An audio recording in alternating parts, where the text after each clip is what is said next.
Nós vamos falar sobre uma coisa que é verdadeiramente uma catequese muito importante, tá? Talvez muitos que estão aqui tiveram catequeses tenebrosas na sua igreja e não tenho nada contra, tenho muita coisa contra, para falar a verdade, mas talvez você fez uma crisma meia boca, fez uma catequese meia boca, fez um catecumenato meia boca. Esse tema aqui, eu já fui catequista de crisma por 3 anos. Geralmente temas como esse a gente dava em 2 horas. Eu só tenho de 30 a 40 minutos para falar contigo, então eu quero ser o mais direto possível, trazer o máximo de informação possível, mas ninguém trouxe caderno para anotar, então tenta anotar na cabeça que eu espero que vai valer a pena, tá bem? E o tema então é comunhão dos santos e idolatria. Mas se alguém trouxe, abre a Bíblia em 1 Pedro, capítulo 1, versículo 15. Diz assim, ó, versículo 15 e 16. A exemplo da santidade daquele que vos chamou, sede também vós santos em todas as vossas ações, pois está escrito, sede santos porque eu sou santo. Palavra do Senhor. Aplaude, por favor, a palavra de Deus. Amém. O Catecismo da Igreja Católica, parágrafo 2013, fala para nós que existe uma vocação universal. Qual é a vocação universal? Muito antes de alguém ser chamado para ser padre, muito antes de alguém ser chamado para casar, muito antes de alguém ser chamado para virar frei, muito antes de alguém ser chamado para ser vocacionado da cola de Deus, muito antes de qualquer chamado individual, existe um chamado universal. O Catecismo da Igreja chama esse chamado de chamado à santidade. Portanto, você pode casar? Pode casar, mas no casamento é para você ser santo. Você pode virar padre? Pode virar padre, mas no seu sacerdócio é para ser santo. Portanto, quando a gente fala das vocações pessoais, elas têm que te levar à santidade. É por isso que é chamado também de vocação. Por quê? Porque se você está vocacionado a casar e quando você casa, você não consegue ser santo no casamento, você não era chamado a casar. Seu chamado era ser solteiro o resto da vida, era morrer pra titia. Era o seu chamado, era esse. Por quê? Porque se for para casar e não ser santo, a sua vocação não tá certa. Casou errado. Se for para virar padre e ir pro inferno, virou padre errado. Por quê? Porque o chamado é santidade. Então, antes daquilo que é escolha pessoal, antes do seu chamado pessoal, eu estou te falando que você está sendo chamado hoje já a ser santo, a ser todo de Deus, a viver para Deus. E nas escolhas que você for fazendo, é para você se santificar em cada uma delas. Se está claro até aqui, fala amém. A galera não entendeu nada. Meu Deus do céu, tô pregando para as paredes. Crê em Deus Pai, já tá esquentando aqui, o ar tá no 16, não tem como ficar mais frio que isso. Se tá claro, fala amém. Amém! Portanto, o que eu tô te falando aqui é o seguinte, Daniel, eu quero muito casar, eu já estou namorando, eu achei um rabinho de saia pra mim, e ela é a mulher da minha vida, mamãe já conhece, pai já conhece, a gente vai viajar pra Guarapari final de semana que vem.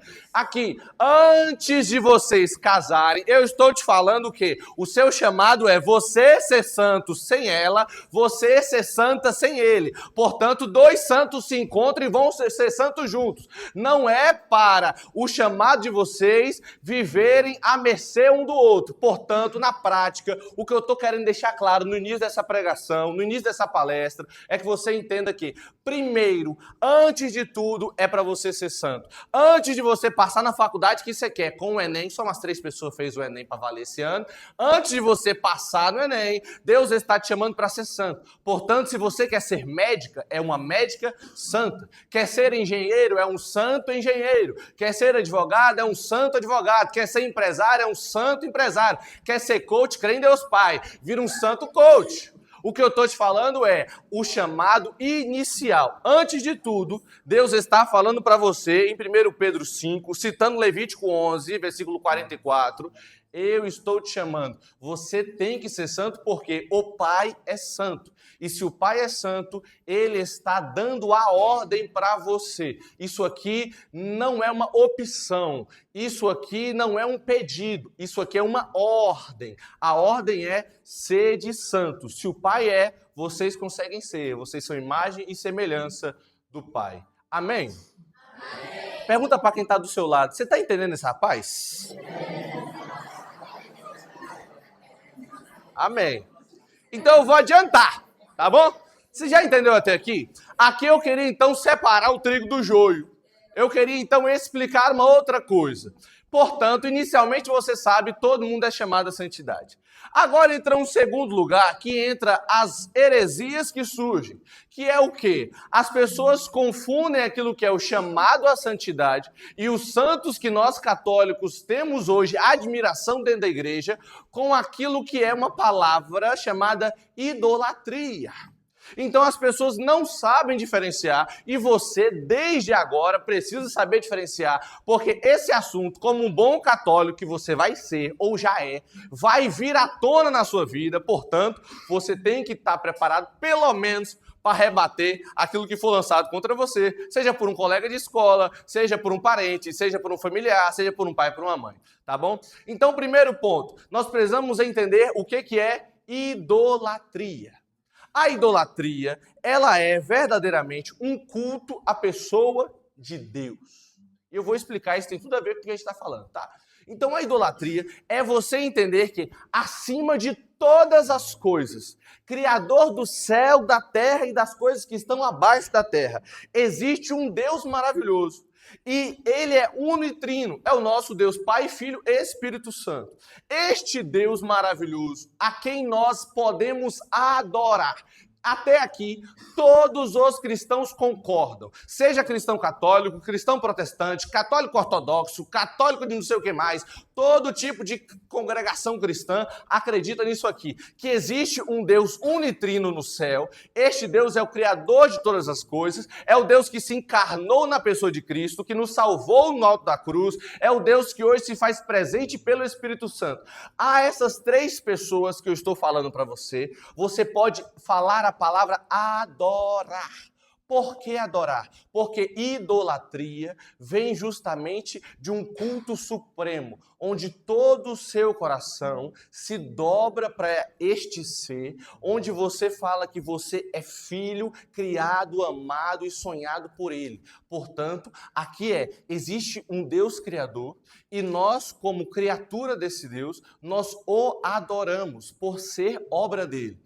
Na prática é o seguinte, talvez umas pessoas mais politizadas chegam para mim e falam assim, Daniel, mas não parece que é um relacionamento tóxico entre nós e este Deus? Porque como pode esse Deus que já fez tudo, ele quer ser adorado por nós? Querido, isso aqui não é um namorado tóxico, um boy lixo, não. Deus não é um boy lixo, não. Deus, ele está falando para nós, é como se o mar falasse para os peixes, não se afasta de mim, peixe. Por quê? Porque peixe não vive fora d'água. Nós somos os peixes, Deus é o mar, falando para a gente, não sai de perto de mim, peixaiada. Porque se vocês sair, não tem vida fora do mar. Por quê? Porque peixe não vive fora do mar. Na prática, Deus é o mar falando para os peixes, por favor, vocês precisam estar perto, porque longe não tem alegria, não tem felicidade, longe as coisas passam, longe tem tristeza, longe é sofrimento.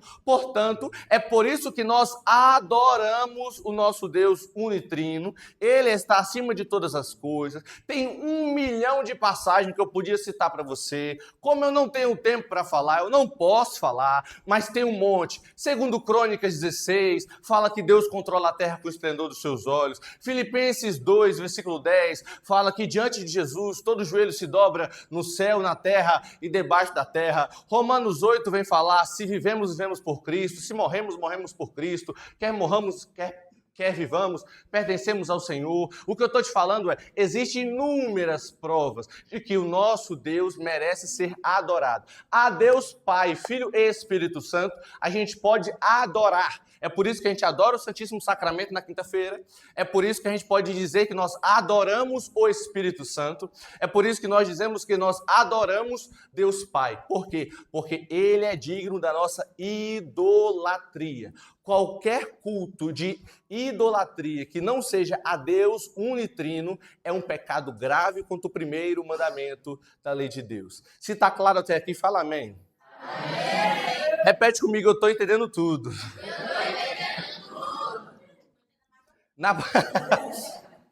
Vou tentar falar devagar agora, tá? Porque agora vai diferenciar. Até aqui, em tese, você já sabe. Tá? Em tese, você já sabe. Daqui para frente vai ser coisa que você não sabe agora, tá? O que vem agora a diferença? E aqui divide nós católicos dos nossos irmãos protestantes. Durante 15 séculos, a igreja sempre acreditou que homens e mulheres, possam ir para o céu. Quando nós temos plena certeza de que alguém está no céu, plena certeza. E quem dá plena certeza? A igreja. Como mãe, ela tem a autoridade de ligar na terra e desligar na terra, e ligar e desligar no céu e na terra. Então, a igreja dá a cartada final. Como que nós sabemos que Carlo Acutis está no céu? Por quê? Porque a igreja decretou. Portanto, se a igreja falar, você tenha certeza, é uma pessoa digna do nosso amor, da nossa admiração e de uma palavra que eu vou explicar melhor, chamada veneração. Então, quem pode dar a cartada final? A igreja. Daniel, mas eu tinha uma mãe que a bicha era fenomenal. Apaixonada pela igreja, levou meus pais, levou todo mundo. Eu tinha uma avó que a bicha era muito católica, rezava 3 rosários. Se Frei Gilson visse ela hoje, Frei Gilson passava vergonha de tanto que ela reza. Querido, talvez você e eu tivemos familiares muito católicos. E talvez esses familiares já estão na eternidade. Mas talvez eles nunca vão ter o reconhecimento. E Daniel, e como é que eu posso saber se eles estão no céu? Nós acreditamos sim que pode haver pessoas no céu que já estão lá. Nós celebramos essas pessoas no dia de Todos os Santos, que foi agora dia 31, não foi? Foi agora dia 31 ou foi dia 1º? Dia 1º de novembro agora, o dia de Todos os Santos. Para celebrar esses santos que nós não sabemos os nomes, a sua avó, a minha avó, um avô de alguém, um pai de alguém que está lá na eternidade. Então, isso aconteceu, querido, por 15 séculos. Por 15 séculos, a igreja sempre acreditou que os homens e as mulheres que morreram em amizade com Deus possam ir para o céu. Daniel, de onde é que você tirou isso? A gente acabou de ler, 1 Pedro, capítulo 1, versículo 15. Então, os homens que morrerem em amizade com Deus podem chegar no céu. Isso aqui não é só a igreja católica que acredita. Isso aqui, algumas denominações protestantes também acreditam. A igreja anglicana também acredita. A igreja luterana também acredita. E aqui entra o ponto. Daniel, por que então que hoje tantos protestantes falam sobre os santos, que nós somos idólatras aos santos? Porque, queridos, nem eles mesmos concordam com eles mesmos, querido. Porque na prática, queridão, existe, só a estatística para você saber, mais de 43 mil denominações protestantes espalhadas pelo mundo. 43 mil. Todo Zé da esquina abrezinho, uma garagem, uma igreja para chamar de sua. E nenhuma delas concorda com elas mesmas. Então cada um tem a própria interpretação, cada um lê de um jeito, um lê de ponta cabeça, um lê de lado, um tá comendo a Bíblia lá de cá. Eles mesmos não se completam. Portanto, Daniel, mas se Lutero, que começou a reforma protestante, acredita nos santos, por que os derivados dele não acreditam? Querido, porque eles não têm concordância. Tem igreja protestante que acredita que pode existir pastora. Tem igreja que não acredita que pode ser pastora. Tem igreja protestante que acredita que método contraceptivo não é um problema. Tem igreja que acredita que é um problema. Tem igreja protestante que acredita nas imagens. Tem igreja que não acredita nas imagens. Tem igreja protestante, querido, que não acredita em guardar o sábado. Outros acreditam em guardar o sábado. Por quê? Porque eles não concordam entre si. A única coisa que eles concordam é falar mal da gente. De resto, eles não concordam com nada entre si. Então não estranhe se você ouvir isso de alguém, que nós somos idólatras. Por quê? Porque é simplesmente um modo interessante de protestar. Se está claro até aqui? Amém? Amém! Eu vou continuar um pouquinho agora.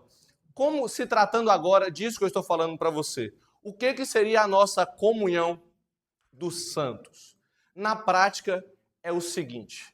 Existe, então, uma hierarquia de amor. Eu vou falar assim para ficar claro, tá? Existe uma hierarquia de amor e admiração na eternidade. A hierarquia começa com o culto de latria, que é a idolatria, que é quem? Deus Pai, Filho e Espírito Santo. Portanto, existe um primeiro lugar, o top 1, #1 aqui, é ao Deus Pai, Filho e Espírito Santo. Infinitamente abaixo. E aqui eu quero ressaltar essa frase, tá? Infinitamente abaixo de Deus Pai. Vou falar de novo, porque em nome de Jesus isso aqui não pode ser esquecido. infinitamente abaixo de Deus Pai, vem um culto que nós prestamos aos santos. Que culto é esse? É um culto de idolatria, achando que a salvação vai vir do santo, achando que é o santo que cura? Não. É um culto de falar bem assim, existe hoje pessoas como eu e você, que viveram as lutas que eu e você vivemos, que passou pelos perrengues que você e eu passamos. Essas pessoas hoje combateram um bom combate, guardaram a fé. E hoje essas pessoas são exemplos heróicos de cristianismo. E, portanto, eu posso olhar para essa pessoa e falar, eu quero ser assim. É isso que nós chamamos de veneração. O nome disso é, repete comigo, veneração. Fala para quem está do seu lado, veneração. Na prática, o rapazinho da água, passando água para todo mundo. Na prática, a veneração é como se você chegasse para mim e falasse bem assim, Daniel, o meu sonho é ser jogador de futebol. Então você olha e fala bem assim, poxa, eu sou apaixonado pelo jeito que o Messi joga. Eu amo o jeito que o CR7 joga. Eu amo o jeito que o menino Ney joga. Quem não é fã do Ney? Eu amo o jeito que o Ney joga. Portanto, você se admira pelo futebol dessas pessoas. É como você falar bem assim, eu quero ser médica, sou apaixonado pelo Dr. Ray. Amo o jeito dele fazer a cirurgia, dele falar. Legal pra caramba. Então você admira uma pessoa e fala bem assim, se essa pessoa teve sucesso, eu quero ser também como essa pessoa e ter esse sucesso. O nome disso é veneração. Existe um abismo etimológico, falei bonito agora, um abismo etimológico entre o significado de adoração e veneração. Não existe semelhança entre essas duas palavras. Essas duas palavras não combinam. E você precisa saber disso, infeliz. Por quê? Porque aquilo que os nossos irmãos protestantes mais usam contra nós é falar que eles falam de veneração e começam a misturar o conceito de venerar com adorar. Venerar não tem nada a ver com adorar. Cutuca quem está do seu lado e fala, não tem nada a ver, não tem nada a ver. Não tem nada a ver. Porque existe o significado, a essência da palavra, aos que estão fazendo Enem, o radical da palavra, a origem da palavra, a etimologia do diabo da palavra, não é o mesmo. Então, venerar tem a ver com admiração, tem a ver com paixão, tem a ver com você se espelhar em alguém. Um exemplo claro disso é, você tem fotos de familiares na sua casa. Por quê? Porque você adora ser familiar, né? Ódio. Não é porque você acha que a sua avó falecida vai salvar você. Não, é porque você amava aquela véia. E é por isso que você tem a foto dela na sua casa. Isso é amor, gente. Isso aqui não é adoração, não. Existe um abismo de significado entre essas duas palavras e não pode ser comparado. Portanto, do mesmo jeito que você, por amor a um familiar, tem uma foto de algum deles em casa, nós, por amor a Jesus, temos a imagem de Jesus na nossa casa. Por quê? Porque nós vimos o rosto de Jesus, ele existiu. Então nós sabemos como é que é o semblante do nosso Rei Jesus. E por isso nós podemos fazer. Na prática, não existe problema em nada disso. Se está claro, amém? Um outro abismo de significado que eu preciso te dizer. Deus nós chamamos de, repete comigo, ídolo. Abre a boca, infeliz. Deus nós chama de ídolo. Todos os santos nós chamamos de ícone. Existe uma diferença gritante. Ídolo merece idolatria.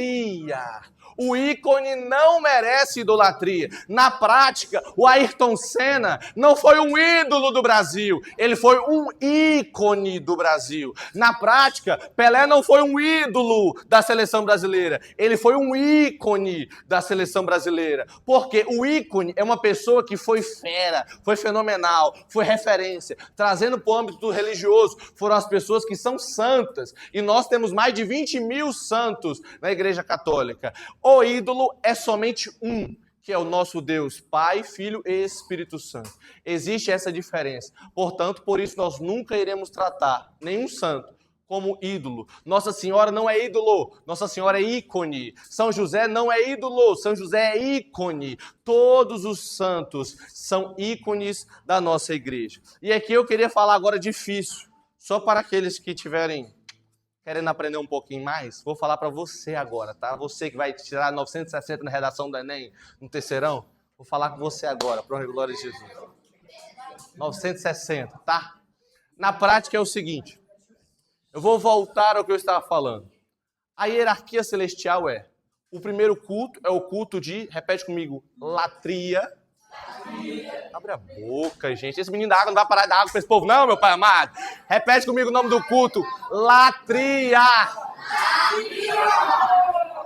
Infinitamente abaixo da latria, que é para Deus Pai, Filho e Espírito Santo, existe um outro culto, que nós chamamos este culto de hiperdulia. Repete. Hiperdulia. Abaixo de hiperdulia, eu vou jogar aqui para cima, tá? Para você ver. Abaixo de hiperdulia, existe um outro culto que nós chamamos de protodulia. Protodulia. Pessoalzinho da esquerda aqui da direita não está nem falando comigo. Repete, protodulia. Protodulia. Abaixo de protodulia existe um quarto culto na nossa hierarquia, que é o culto de dulia. Dulia. Eu vou explicar. A latria, você já entendeu.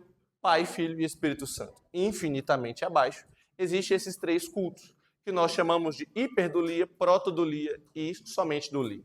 Esses três cultos, eles são destinados a três tipos de santos diferentes. O primeiro culto de hiperdulia é o culto que nós destinamos à nossa mãe, sempre virgem, Maria. Nós falamos, é um culto de hiperdulia. É basicamente você dizer bem assim, é um hiper amor, é um mega amor, é um amorzaço, é um amorzão, ó, close friends do Instagram, top do top do top do top, troca figurinha no WhatsApp, é esse culto aqui, hiperdulia, é um culto de uma paixão avassaladora. Por que, Daniel, existe essa separação? Para que você entenda que existiu, dentre esses aqui, uma pessoa que foi mais especial. O Padre Pio XII chama Nossa Senhora de Augusta, Rainha Soberana dos Anjos. Não foi uma mulher qualquer. Então, ela está acima dos anjos e dos santos. Primeiro livro de Reis, capítulo 2, versículo 19, fala sobre uma rainha que está sentada à direita do rei. Então, Nossa Senhora está acima dos outros santos. Por quê? Porque ela senta à direita do rei Jesus. Tá bom? Abaixo de Nossa Senhora existe o culto de protodulia, que nós destinamos a São José. Por que São José? São José faz parte da Sagrada Família, mas de maneira especial, ele é o patrono da igreja. Assim como Nossa Senhora é mãe, São José é o pai da igreja, pai adotivo de Jesus, mas que também hoje é patrônomo, guardião da igreja. E abaixo de São José, existe agora o culto a todos os outros anjos e santos. São Miguel, São Rafael, Santa Luzia, Santa Teresa d'Ávila, Santa Dulce dos Pobres, São Daniel Torres, daqui a uns 150 anos, amém, aleluias. Toda essa rapaziada está abaixo de Nossa Senhora e de São José. Mas todos eles estão infinitamente abaixo do amor que nós temos destinados a Deus Pai, Deus Filho e Deus Espírito Santo. Amém? Amém. Na prática, essas pessoas você pode orar. Por que, Daniel, eu posso orar para os santos? Por causa de algo que a igreja ensina chamado visão beatífica. Nossa, estou falando muito bonito aqui, eu espero que você esteja entendendo. O que é uma visão beatífica? A gente entende que quem está no céu está tão pleno da graça de Deus que tem a capacidade, não porque ele é poderoso, mas porque está perto do Todo-Poderoso, dá a graça de que essa pessoa escute a sua oração. Isso é visão beatífica. Não porque Nossa Senhora tem poder, mas porque ela está perto do Poderoso. Então Deus concede a ela a graça de escutar as nossas súplicas para poder levar até Deus isso. Daniel, mas eu preciso dos anjos e dos santos. Eu posso falar diretamente com Deus? Com toda certeza você pode falar diretamente com Deus. Mas é como se você fosse se aproximar de uma pessoa para pedir um favor, só que você nunca trocou ideia com essa pessoa. Porque Ele é todo poderoso, querido. Perto de Deus nós somos bosta do cocô do cavalo do bandido. Então a gente chega para Deus e fala bem assim, ó, você tem um amigo em comum comigo.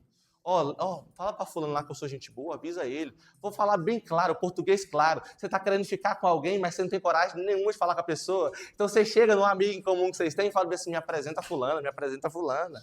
Por quê? Porque você é um bunda mole, não fala com ninguém. Mas aí o fulano te apresenta pro ciclano e você chega na pessoa. Por quê? Porque você tem um mediador em comum. Quem é esse mediador em comum entre nós e Deus, nós e Jesus? São os santos, que já estão com Ele. Por isso eles são mediadores, já estão lá. Daniel, mas a salvação vai vir deles? Não, protestante enraizado, não. A salvação é de Jesus, mas Ele te leva até Jesus. Daniel, a Bíblia diz que existe um mediador entre Deus e o homem. Existe. Quem nos media até Deus Pai é o Deus Jesus, é o Rei Jesus. Mas quem nos media até Jesus? Nossa Senhora, os santos que tiveram amizade com Jesus. Querido, isso aqui é uma catequese e pocket, porque só tive 30 minutos para falar. Então, eu espero muito que você tenha entendido isso que nós falamos aqui. Se você me entendeu, fala amém, por favor. Amém! Na prática aqui, eu queria adiantar e falar sobre uma última coisa que eu queria muito fazer um momentinho depois no final. Mas, na prática aqui, existe mais uma outra coisa, tá? Que é sobre as imagens. Talvez você já escutou muito. Talvez você já foi chamado de idólatra, talvez você já viu muitos posts dos nossos irmãos protestantes nos chamando de idólatras por conta das imagens, mas eu queria hoje exorcizar esse pensamento da sua cabeça, porque não é possível que em 1.500 anos de igreja e mais alguns anos de reforma protestante, onde os próprios protestantes aceitaram todas as imagens e os santos, não é possível que agora o pastor não sei quem que abriu uma igreja há 50 anos atrás, ele é mais sábio do que tudo aquilo que tantos santos doutores e mártires da igreja viveram. Portanto, eu quero te trazer pelo menos o benefício da dúvida para você acreditar naquilo que a sua igreja ensina, tá bom? E eu quero fundamentar isso na palavra de Deus, tá? Então, se alguém estiver anotando, essa é a melhor hora para você anotar, porque isso aqui está o creme do milho do debate com o protestante, tá bom? Na prática, é o seguinte, todas as vezes que vamos falar de imagem, todo o argumento dos nossos irmãos protestantes está enraizado no livro de Êxodo. De maneira especial, você vai ouvir isso daqui a alguns anos, muitas vezes. Êxodo 20. Daniel, mas Êxodo 20 fala, não fazei para ti escultura daquilo que está sobre o céu, daquilo que está sobre a terra, daquilo que está sobre o mar. E por que você está fazendo escultura, Daniel? Que escultura do diabo é essa? Você vai queimar no fogo ardente do inferno, na labareda de Satanás. Querido, eu quero te responder com a própria palavra. Não dá para você falar de um texto tirando ele do seu contexto. Quando o Êxodo 20 está falando das imagens, as imagens no tempo do Êxodo eram imagens de idolatria, imagem de ídolos, lembra? Não era imagem de um ícone. A diferença aqui era, naquele tempo, existia por conta das religiões egípcias, existiam cultos a deuses que eram deuses físicos. Então, o deus mar, o deus sol, o deus que estava sobre o mar, o deus que estava sobre a terra, o deus da natureza. Portanto, qual era o deus que estava acima das nuvens? O deus sol. Qual era o Deus que estava sobre a terra? O Deus da natureza. Qual era o Deus que estava sobre o mar? O Deus mar. Na prática, o que eu estou te falando aqui era o seguinte, em Êxodo 20, quando vem falar sobre a idolatria, os homens e as mulheres realmente faziam imagens para idolatrar, achando que o Deus sol vai salvá-los, achando que o Deus mar vai salvá-los. Por isso fala, não faz escultura de que está debaixo do mar, não faz escultura do que está sobre os céus. Por conta disso, por conta daquele tempo, eles faziam imagens para serem adoradas.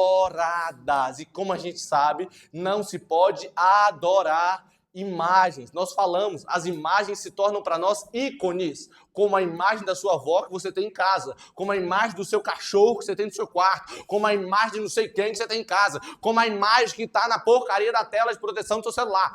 Todas essas imagens são tão imagens quanto qualquer imagem. Portanto, não tem problema ter uma imagem, contanto que ela não seja imagem para adoração. Amém? Repete comigo, eu entendi tudo. Entendeu porcaria nenhuma, creio em Deus Pai. Quem me entendeu, fala amém. E eu quero fundamentar na palavra, tá bom? Na palavra aqui é o seguinte. Aí os irmãos falam para mim assim, Daniel, mas isso aí, a palavra de Deus fala para não fazer, mas vocês continuam fazendo. Então eu quero fundamentar para você. A mesma palavra de Deus que fala em Êxodo 20 para não fazer imagem, é a mesma palavra de Deus que em Números 21, versículo 8 e 9, ninguém está anotando, infelizmente, mas que em Números 21, 8 e 9, Deus manda Moisés esculpir uma imagem de uma serpente. Adivinha para quê? Para as pessoas se ajoelharem diante de uma imagem de uma serpente. Adivinha para quê? Para ser curado diante de uma imagem. O próprio Deus, que alguns versículos atrás disse para não fazer imagem por conta da idolatria, mandou agora Moisés fazer uma imagem para o povo se ajoelhar. Querido, como pode? Deus está se esquecendo do que está falando? Não, queridão, é o sentido da coisa. A primeira era para ser idolatrada, a segunda não. Então como que pode hoje você falar para mim que não pode fazer mais se a própria Bíblia Deus mandou fazer? Isso não é só Números. Êxodo 25, versículo 18. Deus manda fazer dois querubins de ouro. Êxodo 26, versículo 1. Deus manda fazer querubins bordados de púrpura de linho fino. Êxodo 26, 31. Deus manda fazer querubins em um véu de linho retorcido com púrpura. 1 Reis 7, 25. O rei Salomão, no templo de Salomão, manda esculpir 12 imagens de bois. Não estou falando de vocês, meninos que foram traídos. Estou falando de boi. E 12 bois. Botava 4 para o norte, 4 para o sul, 4 para o leste, 4 para o oeste, no templo de Salomão. Segundo Crônicas 3:10, Deus manda esculpir para pôr no interior do Santo dos Santos 2 querubins e revestir de ouro. Querido, eu estou te falando, a Bíblia permite fazer imagem. O que a Bíblia não permite é fazer imagem para ser adorada. Nós não adoramos o crucifixo, nós não adoramos a imagem de Nossa Senhora, nós não adoramos essas coisas. Elas são para nós objetos de memória daquilo que é Deus, daquilo que é sagrado, mas não é adoração, não é. Se está claro, amém? Amém. Repete comigo, eu juro que eu entendi. Portanto, eu só queria que você soubesse então, que hoje a nossa fé é embasada.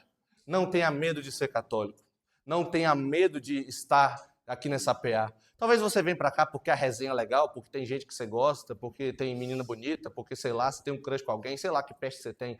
Mas o que eu estou te falando hoje é, não tenha medo de estar aqui.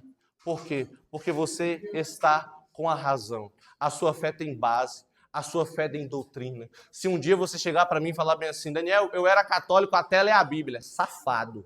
Porque eu li a Bíblia e me tornei mais católico do que nunca. Porque a Bíblia tem as respostas das minhas perguntas. Então eu espero que quando você um dia parar para ler, você encontre as respostas daquilo que você quer. Por quê? Porque a mesma Bíblia que fala da imagem é a mesma Bíblia que manda fazer a imagem. Então não lê de ponta cabeça. Lê na moral, lê com vontade, lê para interpretar, com a ajuda do magistério, com a ajuda da tradição, com a ajuda da igreja. E eu te garanto, você se tornará mais católico do que você é. Porque aqui dentro tem um fundamento da nossa fé. Está todo aqui. A nossa fé tem um dos pilares, as Sagradas Escrituras, que está toda aqui. E é isso que eu quero para mim e para você. Amém? Amém.